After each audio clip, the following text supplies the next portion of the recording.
Next, we have James T. Hackett, Chairman and CEO of Alta Mesa Resources, a NASDAQ-listed energy company. Jim is also a senior advisor to Riverstone Holdings, LLC, a large private energy investment firm. Mr. Hackett is also director of, is it Fluor Corporations? Corporation, Enterprise Products, and NOV, all Fortune 500 companies. Oh, so you're going to disagree with me? He's a former chairman of the board of the Federal Reserve Bank of Dallas. Mr. Hackett is a board member of the Baylor College of Medicine and former chairman, as well as Rice University, where he has served as a humanities and MBA faculty member for many years. He currently serves on the Plan 2 Liberal Arts Honors and McCombs School of Business faculties at the University of Texas, Austin. Jim holds a Bachelor of Science degree from the University of Illinois, as well as an MBA and a Master's in Theological Studies 2016 from Harvard University. Jim, welcome. I'm going to take a little different tact on the leadership side, if I may. And it's intriguing, this whole discussion about boards. One of the things we tend to want to do in boards, just as an aside, is to have consensus on decisions, partly because of this feeling of collegiality. One of the things we tried to do in a company I ran for some years ago was actually encourage directors to dissent from votes. In other words, to actually be recorded as saying no, which is exactly the culture you want inside of a management team, quite frankly. It just happens that it doesn't generally get pushed in board dynamics regularly. But I do want to say a few words about Michael, too. I suspect all of us will. I, for one, did not know him. I wish I had. I had no idea what he was doing and how special it was until I was invited to be part of this session. And when I started reading about what the center does and what he was taking charge of many years ago, there were two things that really, really struck me about what he was trying to accomplish. One is he didn't mistake ethics for morality. He actually thought that moral understanding was a very important part of how you derive ethics, ethical understandings. Two was that ethics in a vacuum doesn't matter. It actually has to be applied in practice, and particularly in the business field. And so I thought it was just wonderful, his background. It's so appropriate for what the issues are today as well as what we're speaking about.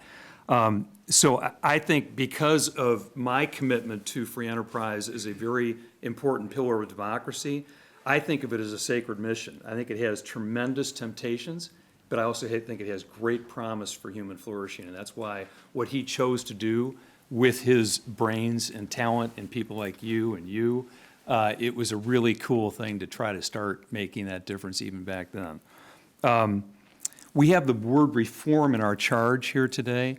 I just wanted to submit that maybe what the reform requires is us to go backwards or to reach backwards as opposed to necessarily reaching forward.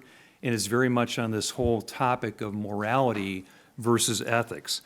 And I think personally, even though popular opinion wouldn't necessarily say this, is that, and it may have something to do with negative stories, but those are not things you should ignore. They actually are lessons, is that we have this impression somehow that business is unethical. I think absolutely the opposite. I've served on at least 20 boards of public companies. I have run 6 or 7 companies or large divisions of companies. I have not found in my history, and I have a very bad employment track record, so I've worked for a lot of companies. I have not found this vacuum of ethical intent that exists in business that we popularly believe. In fact, I think it's just the opposite. What I think most people in business in any large institution, and this applies to the academic institutions, to medical institutions, to businesses itself, is they have an intent, much like Dawn Marie mentioned, to actually do well. And the question is, have they been trained with the right tools to actually make their job accomplishable? And that's where I think part of what is happening in today's society is working against that. There is less institutional backup. There is increasingly less nuclear family backup.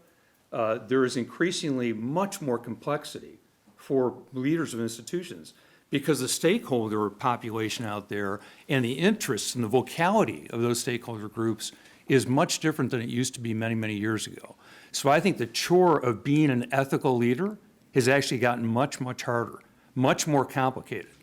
And what we have increasingly arm people with in the training we do is ethical training that is something that is very secularly derived, intellectually understood, but not necessarily adopted in their heart and souls. And that's what I think is at the heart of what we maybe need to do in the future. One of the things I would love to see us do is engage participants in greater moral understandings, as I mentioned, and also the exercise of moral fortitude. It actually turns out that one of the most important things to be able to do to act ethically is to sometimes say no to popular views. It's actually to say no to your employees sometimes. It may be to say no to your directors sometimes. But if you don't actually have a deep understanding of moral philosophy, if you haven't developed your own personal moral code, you have a very difficult time actually framing the issue. It's just, so what I would suggest is that we actually stop trying to understand things from a behavioral ethics standpoint, where we assume that everybody cognitively has in their brain from growing up in this kind of a society, or any society that has a strong civil religion, which most that have had religious backgrounds, which is most countries in the world, is that you grow up with a civil religion and you assume that because you actually understand where ethics came from. The truth is we know where ethics came from. And Harvard's a perfect example. And I think Harvard may be part of the issue, quite frankly, as well, or at least is not serving the purpose it ought to serve in this regard. Ethics derived from metaphysics and moral philosophy. It didn't arrive on its own, wholly packaged. It came out of the study of theology primarily, but metaphysics absolutely, which then became moral philosophy, which then became secular ethics, incorporated into what is increasingly a civil religion in America. My postulate is if we leave it there, you will have things like Enron occur, even for people who grew up in very conservative, Christian-based households, in the case of nearly everybody on that executive team, all of whom I knew very, very well, Jeff Skilling of whom was in my business school class. So my thought is that we need a more classical engagement with participants that are leading institutions, business or otherwise.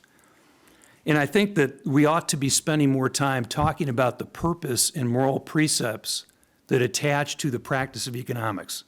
Because there's an economic element of size in every single large institution. Any of you that serve in medicine or run medical institutions or on boards of medical institutions, you know how much of a business element there has to be in running that institution well and being a good, sustainable enterprise. The same is true in these fabulous universities like Harvard. There's a very big business element that, thank God, Drew and her successor now, Larry, are actually pretty equipped to do well with. They're not just academics, they're actually also economic practitioners of size. We need to go back and examine what was the purpose of economics in societies. And back even in 300 BCE in India, when Katia wrote the Arthashastra, or when Hebrews were talking about what the role of economics were in their society, it was absolutely essential to a flourishing society. But they also had principles that attached to the leadership of those economic institutions. And those principles are really well articulated in many cases and have an awesome amount of commonality as you go across Buddhism, as you go across Islam, as you go across Christianity. And I think if people knew that, I know it would have mattered to me, even as a young Christian. All we got from the pulpit was, the eye of the needle. We were never told the story about the parables of the talents. We were never told that, in fact, Catholicism and Christianity for thousands of years had talked about how economics ought to be put underneath a societal umbrella, but that you should be proud of every profession done morally. And we should. And we need to start talking about that more. We need to actually start applauding other professions that do things morally and not criticize other professions that are doing things morally, just because we happen to not be in those professions and human envy may be at work.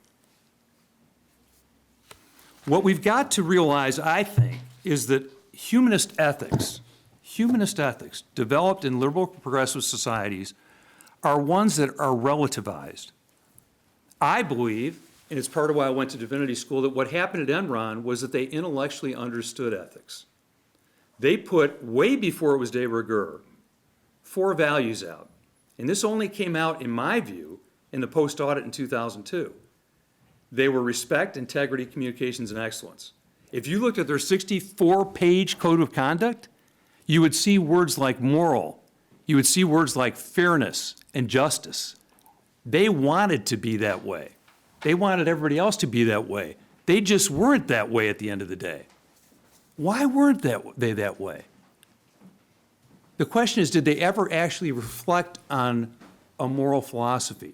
Did they ever develop a moral code personally, recognizing that oftentimes ethics is a situational code?